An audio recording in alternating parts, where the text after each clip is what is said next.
take over the second half of the game. And, it's funny. Years ago, I remember this was like 25, 30 years ago. I was at, some event or something.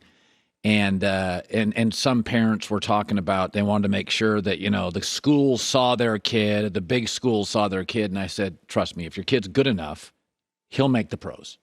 Figure out a way to make the pros. Too many parents think you have to go a certain route for your kid to be successful. They've done studies that it's much more important to send your kid to a college that fits than Princeton. But it's really hard to tell parents that, keeping up with the Joneses, got to go to a blue blood.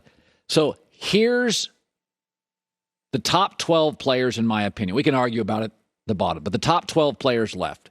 Some would have, Andrew Wiggins in there, but the top 12 players left. Luka didn't go to an American college.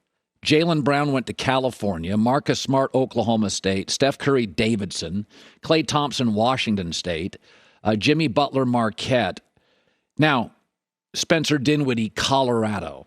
There are a lot of football schools in there. Now you say, whoa, there's a Kentucky guy and a Duke guy. Yes. 2 from college blue bloods. Well, what about the Nova and Michigan State guys? No, they went in the second round. Doubted, overlooked. Much like NFL quarterbacks, shouldn't they all come from Ohio State? I mean, Alabama? Shouldn't they all be from, the blue bloods? Notre Dame? 5 stars? Go to a linear progression to college? And then you go to the NFL. But that's not the way it is. A couple years ago, there were 3 quarterbacks starting from North Carolina State and 2 or 3 from Cal. Because to be a professional athlete is not just about talent. It's about intelligence. It's about cohesiveness and maturity. And it's about toughness. Pro sports are hard, and they're tough. And Jimmy Butler's tough. And Draymond Green is tough. And Jalen Brunson is tough. Of the top 12 players in the game right now, still playing, 0 are number 1 picks. 0 are number 2 picks. Of the 4 guys from blue blood basketball programs, 2 were overlooked. They're second-round guys. And it just goes to show you, once again, you would think you see this all the time in the NFL. Look at all the great quarterbacks. Russell Wilson, 3rd round, Wisconsin. Tom Brady, 6th round. Joe Burrow had to transfer. Big Ben, Miami of Ohio. Aaron Rodgers, junior college. Matt Ryan, Boston College. Dak, 4th round. Jalen Hurts, 2nd round, doubted. Drew Brees wasn't offered by the Texas schools, had to go to Purdue. Time after time after time after time, when we get to the playoffs, the hard slog of going through the playoffs, the tough guys survive. It's not the blue bloods. It's not the pampered. It's not all Kentucky guys. It's not all Duke guys. For years and years, it's changed now. But I can remember about a 10 to a 15-year period where Duke guys stunk in the NBA. I don't even need to mention names, but they were getting overdrafted because they were Duke guys. But Duke guys had the best coach, like Alabama players have the best coach. And the quarterbacks at Alabama never get hit. And the wide receivers at Alabama, there's 3, so you can't double any of them. In college, the blue blood programs, you have the best players, the best coaches, the best facilities, the most time to throw as a quarterback. It doesn't work that way in the NFL. And so I thought it was interesting. Jason Tatum's from a blue blood school, and Bam Adebayo is from a blue blood school. But Jalen Brunson, Villanova, 2nd round. Draymond Green, Michigan State, that's a blue blood, 2nd round. You'll get there, but toughness is undervalued. Mettle, coachability, chip on the shoulder, totally undervalued.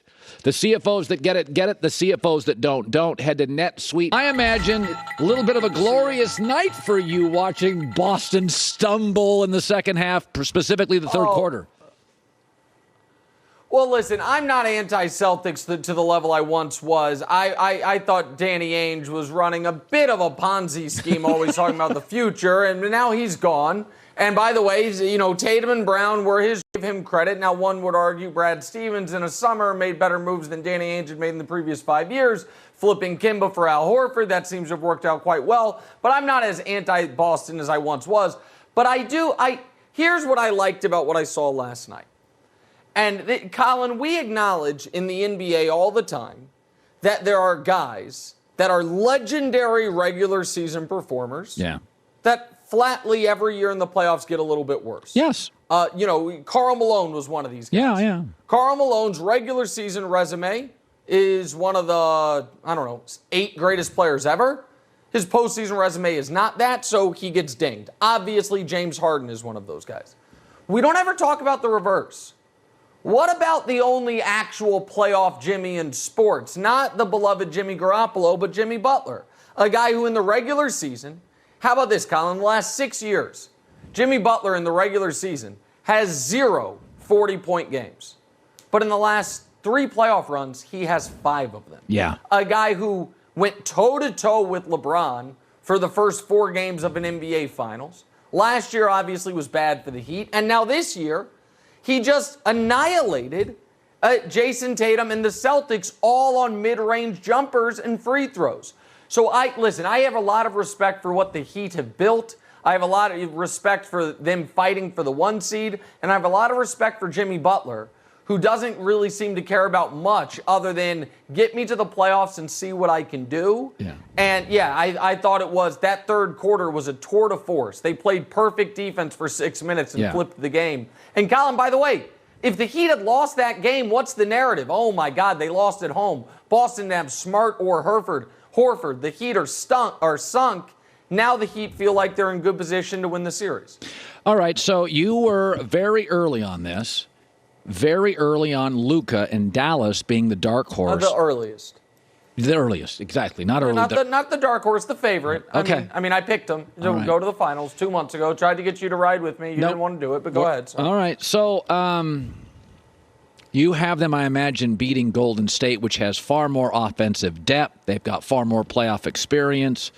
Many would argue the elite coach. Yeah. What is it about you like Dallas to win this series? Oh, yeah, I like Dallas to win this series, and I like Dallas to win this series easily. I think it's Dallas in 5. Here's the deal, Colin. So the simple explanation is that, I told you 2 months ago that 15 years ago we saw a 22-year-old transcendent talent who, looks for the best pass for, he looks for the best shot, who's 6'8", who's stronger than he even looks, carry somewhat of a hodgepodge cast of no other All-Stars to the NBA Finals, and we're going to see that again. So the simple version is it's a legendary player who's been playing at the highest stakes against grown men since he was 16 years old, and this is the next step in his arc towards being one of the greatest players ever. The more complicated explanation, however, is one about the X's and O's of this series, and I think I've got a few things that'll shock you. Did you know this year against the Mavericks, Steph Curry averaged 20 points on 39% shooting, 29% from 3. Did you know that this was, in fact, against the Mavericks, Steph Curry averaged 67% from the free throw line? One would think maybe he was beat up a bit. I think this is an awful matchup for the Warriors. I think it's the worst possible matchup for the Warriors because they are going to have to go either offense or defense, and it's not hockey and you can't do shifts. You're going to have Steph, Poole, Clay, and Draymond out there in your crunch time minutes. Who's your 5th guy? Well, if you want to have another rim protector, because Draymond's going to be out on the perimeter at times trying to guard Luka, you go Looney. Now you have no offense because now you have 2 guys the Mavs flatly will not guard, in Draymond and Looney, and that can wreck you.